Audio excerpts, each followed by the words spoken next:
নমস্কার বন্ধুরা, আমার ইউটিউব চ্যানেলে সবাইকে স্বাগত। আমার নাম গোবিন্দ লেন। তো আজকে আমরা এই অ্যালোভেরা সম্পর্কে জানবো।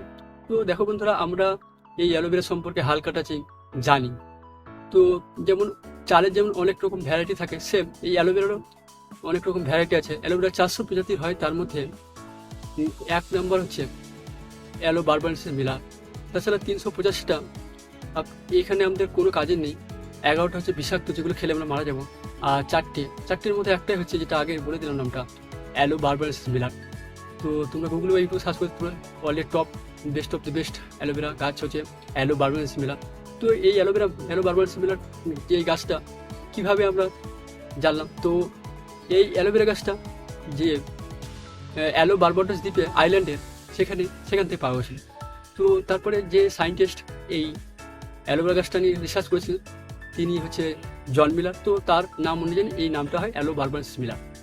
তো যে মিশরের রানী কিউপেট্রা, তিনি খুব সুন্দরী ছিলেন। তার সুন্দর হয়ে থাকার কারণ ছিল যে তিনি অ্যালোভেরাতে স্নান করতেন, প্লাস অ্যালোভেরা তিনি প্রতিনিয়ত সেবন করতেন। তো তার জন্য তিনি খুব সুন্দরী ছিলেন। তাছাড়া আপনারা যদি এই ইতিহাস আরও ভালো করে দেখেন, যে আলেকজান্ডার যখন যুদ্ধ করার সময় যখন তার সেই সৈন্যদের যে ক্ষতগুলো হতো, সেই ক্ষত যাতে তাড়াতাড়ি সেরে ওঠে, তার জন্য তারা এই অ্যালোভেরা ইউজ করতো। তাছাড়া মহাত্মা গান্ধীজি একটা নিউজে বলেছিলেন যে তিনি দক্ষিণ আফ্রিকা যখন গিয়েছিলেন, তখন এই অ্যালোভেরা সম্পর্কে জানতে পারে। তারপর থেকে তিনি এখানে প্রতিনিয়ত অ্যালোভেরাটা সেবন করতেন। তো তারপর তিনি যে দীর্ঘদিনে উপবাস রাখতেন অনেক অভিযানের জন্য, তো তিনি এই ব্যাপারে বলেছিলেন অ্যালোভেরা সম্পর্কে। তো অ্যালোভেরা অনেক ইতিহাস, যে বহু পুরাণিক আপনারা জানতে পারবেন। এই অ্যালোভেরা গাছটা অনেক ঔষধি, মহা ঔষধি যাকে বলা হয়। তো এই অ্যালোভেরা আমাদের, আমরা যদি আমরা খাই, তো আমাদের পেটে যে সমস্যা প্রবলেমগুলো হয়, সেই প্রবলেম সলভ হয়। তার সাথে সাথে আমাদের এখানে স্কিনেরও কাজ করে এই অ্যালোভেরা।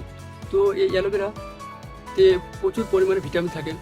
18টা অ্যামাইনো অ্যাসিড, 20খানা মিনারেলস, আর 12টা ভিটামিনস। তাছাড়া আরও আদার্স অনেক কিছু থাকে এই ভিটামিন। তো এই অ্যালোভেরা আমাদের তিন রকমভাবে কাজ করে। একটা হচ্ছে ক্লিনজিং, একটা হচ্ছে থেরাপিউটিক, আর একটা হচ্ছে নার্সমেন্ট। তো এই ছিল আজকের এই অ্যালোভেরা সম্পর্কে ভিডিও আমার। তো তোমার যদি এই ভিডিওটা ভালো লাগে, লাইক করে শেয়ার করে দিও। ধন্যবাদ।